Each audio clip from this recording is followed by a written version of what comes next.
Good morning children. आप लोग कैसे हैं? उम्मीद करते हैं कि आप लोग बहुत अच्छे से होंगे, स्वस्थ होंगे और आप लोग अपने पढ़ाई पे फोकस कर रहे होंगे, क्योंकि आप लोगों के पास बहुत वक्त कम है और पढ़ाई ज़्यादा है।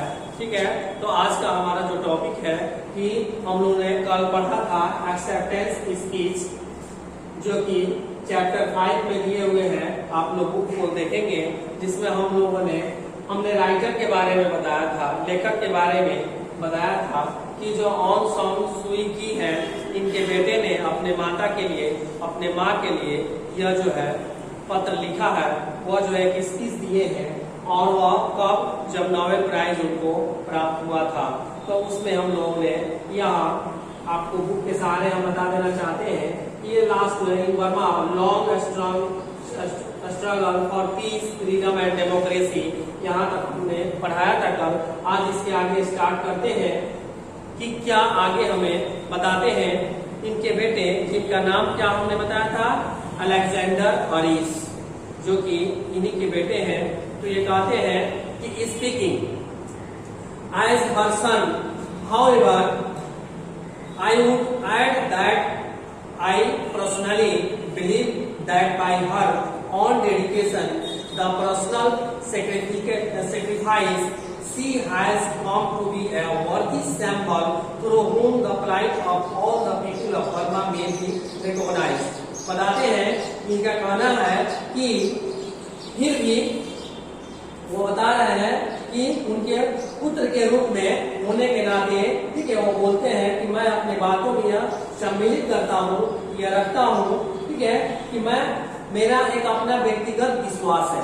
आई पर्सनली बिलीव, मुझे अपना व्यक्तिगत विश्वास है, ठीक है, कि अपने निजी समर्पण और व्यक्तिगत त्याग के बल पर, ठीक है, उन्होंने वो ऐसा समर्पण प्रतीक किया है, ठीक है, जो कि माँ के बारे में बता रहा है कि जो ये बर्मा के सारे लोग हैं, ये जो है आज उन्हें जान रहे हैं, माँ को, ये इनका अपना अनुभव है कि माँ जो है वो उन्हें जो सारे लोग जान रहे हैं, वो बलिदान की वजह से, पर्सनली सेक्रीफाइस, व्यक्तिगत जो है उन्होंने बलिदान दिया है, कुर्बान दी है। जो कि बर्मा में बहुत सारे लोग थे, उन्होंने भी बलिदान दिया अपने किसके लिए, पीस, फ्रीडम और डेमोक्रेसी के लिए, अपने कंट्री के। And no one must underestimate that the plight of those in the countryside and town living in poverty and destitution, those in prison, battered and tortured. बताते हैं कि नहीं, वह सिर्फ जो है अपने समझ को सिद्ध करने के लिए नहीं, इस लड़ाई झगड़ा का एक ही मकसद था कि एक न एक दिन हम भी आजाद होंगे और अपने जो है इस शहर में स्वतंत्र रूप से जीवन जी पाएंगे। और वो किस लिए लड़ रहे थे, अपने दयनीय स्थिति से बाहर निकलने के लिए, पोवर्टी से बाहर, ठीक है, आने के लिए। बहुत सारे लोगों को जेल में कैद कर दिया गया था, उसके लिए युद्ध हुए थे। और इन सारे चीजों के लिए the flight of young people, the hope of Burma, dying of malaria in the jungle to this they have plan. इधर उधर भटक कर अपना जीवन बिताते थे, जंगलों में जीवन बिता रहे थे, डर से। उनका देश जो है गुलाम था और उसको आजाद कराना चाहते थे। और उसके लिए बर्मा के लोगों ने के मन में एक आशा थी, वहाँ के यंग लोग जो थे उनको एक उम्मीद थी, ठीक है। यहाँ तक कि बता रहा है कि जंगलों में मलेरिया की वजह से बहुत लोग मर भी गए थे।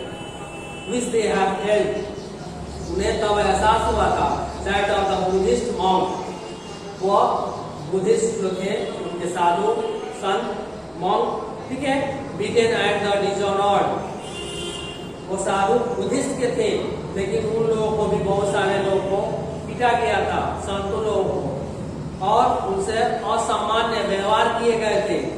Nor should we forget that very senior and highly respected leader beside my mother.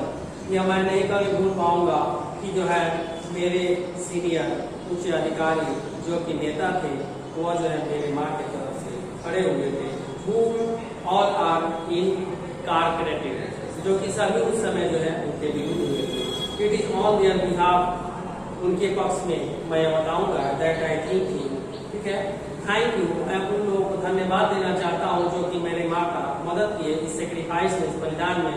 For my heart, मैं अपने दिल से उन्हें भी धन्यवाद देता हूँ। फॉर दिस सुप्रीम ऑनर, यह जो है बड़े सम्मान से मैं उनको तहे दिल से धन्यवाद देना चाहता हूँ। Burmese people can today hold their heads a little higher in the knowledge that in this far distant land where the suffering has been the heard and heeded, आज बर्मा के लोग जो हैं टुडे आसानी से अपने जीवन को सर उठाकर जी सकते हैं, स्वतंत्र रूप से शिक्षा ले सकते हैं, उच्च स्तरीय ज्ञान पा सकते हैं और अपने जहां मन करे तहां अपने जमीन पर आसानी से जीवन व्यतीत कर सकते हैं। आज जो यह मुझे सुनकर बड़ा ही प्यारा लगता है, जो कि पहले काफी जो है पीड़ित लोग थे, सताए हुए लोग थे। तो ये था यहाँ आज का पैराग्राफ। कल हम लोग इसके आगे पढ़ेंगे, ठीक है।